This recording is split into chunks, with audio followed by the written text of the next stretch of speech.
In this episode of our God is Man series, we demystify God, his nature and his form.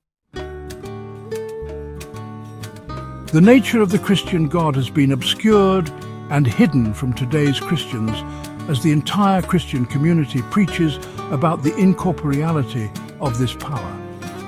This is because Scripture does say that God is spirit, and those who worship him must worship him in spirit and in truth. John chapter 3, verse 24.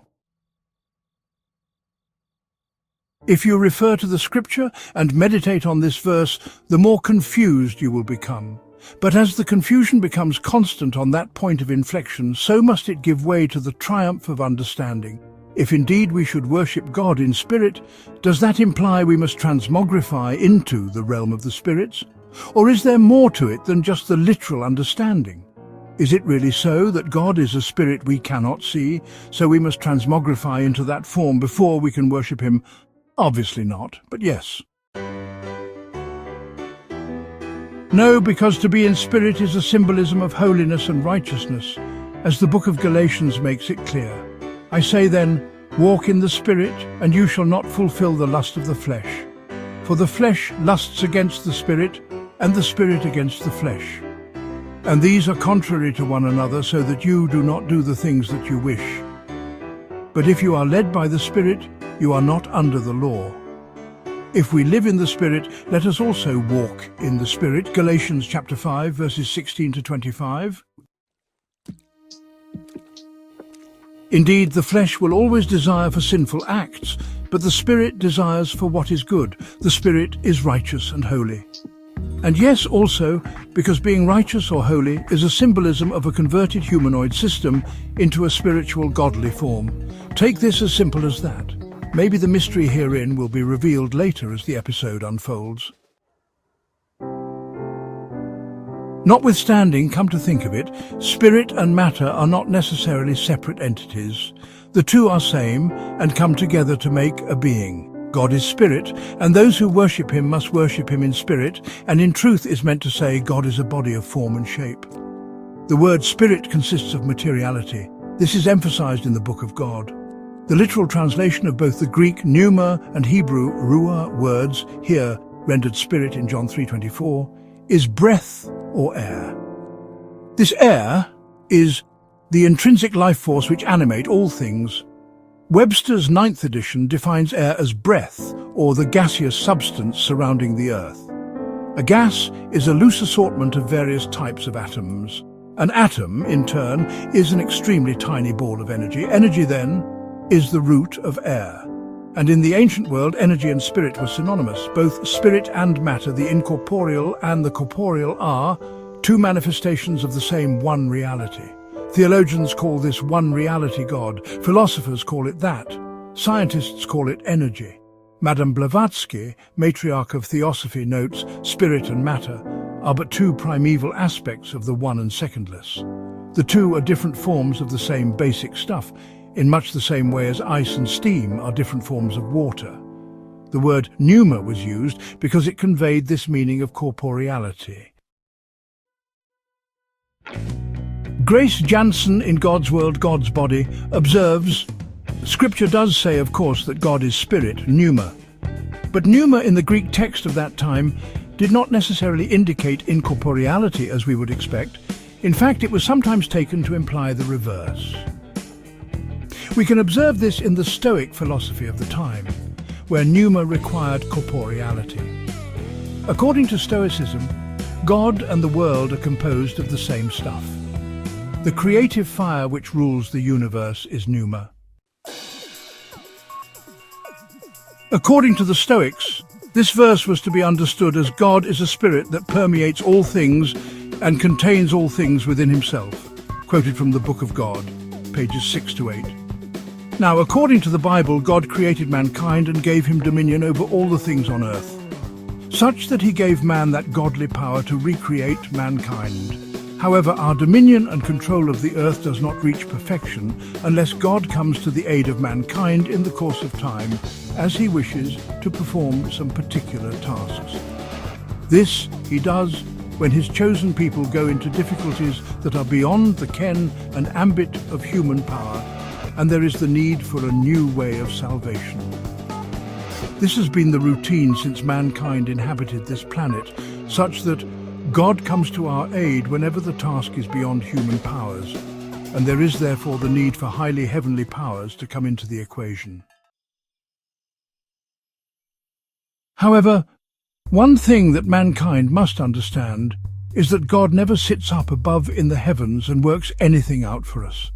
Maybe because it is a principle that He, the creator and controller of nature, cannot break. Before He can save a life, He will need a man. Before He stops a famine, He will need a man. Even before He saved the so-called Adamic nature of mankind, He needed to manifest as a man. In fact, this is what the Bible has been built upon from Genesis to Revelation. This understanding of God's own self-manifestation is referred to as anthropomorphism. Anthropomorphism is a Greek word consisting of anthropos, meaning man, and morphe, meaning form. It represents belief in God manifesting in human form. Thus, in all of the great civilizations of the original people, God was understood to be man, a black man.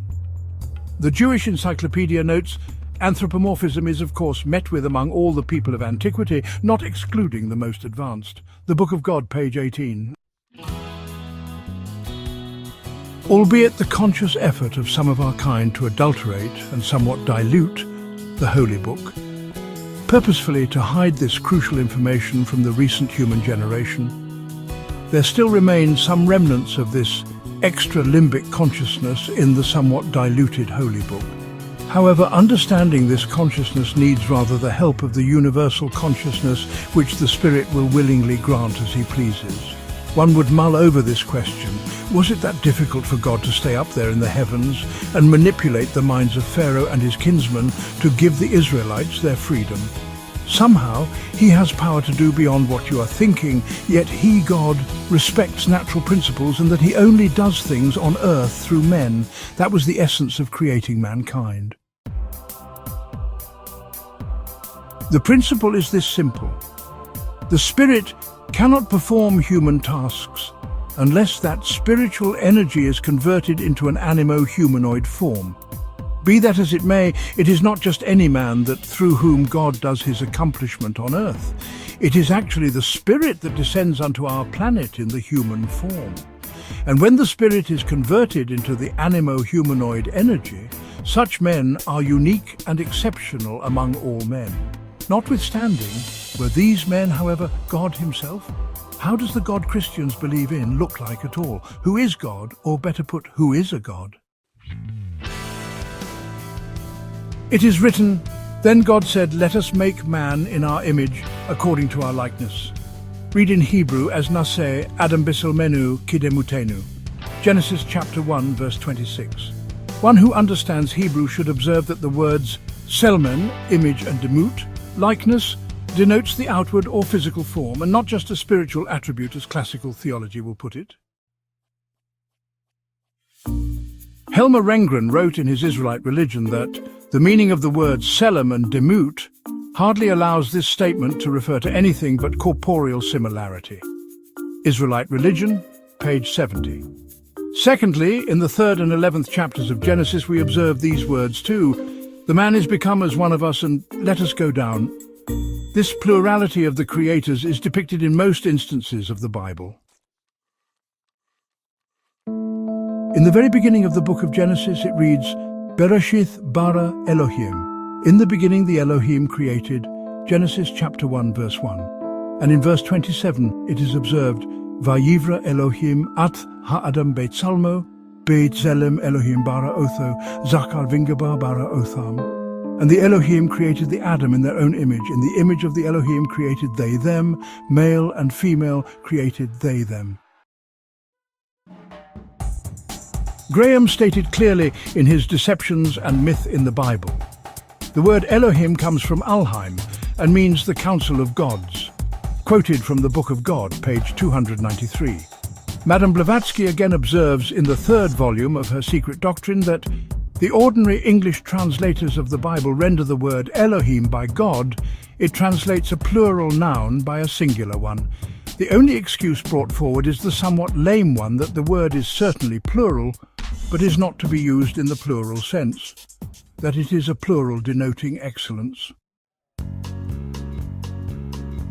But this is only an assumption whose value may be justly gauged by Genesis chapter 1 verse 26, translated in the Orthodox Biblical Version thus: "And God, Elohim, said, Let us make man in our own image, after our likeness." Here is a distinct admission of the fact that Elohim is not a plural of excellence, but a plural noun denoting more than one being. Secret Doctrine, Volume 3, page 203. Indeed, man was created after the likeness of the Great One Reality and those who were with him when he created man. And so they did create man, as they looked like, head to head, toe to toe, nose as nose, lips as lips, everything as God looked like. The same form exactly as God is and without any difference. That is how close mankind is to God. Man is like God and God is like man, maybe physically yet spiritually.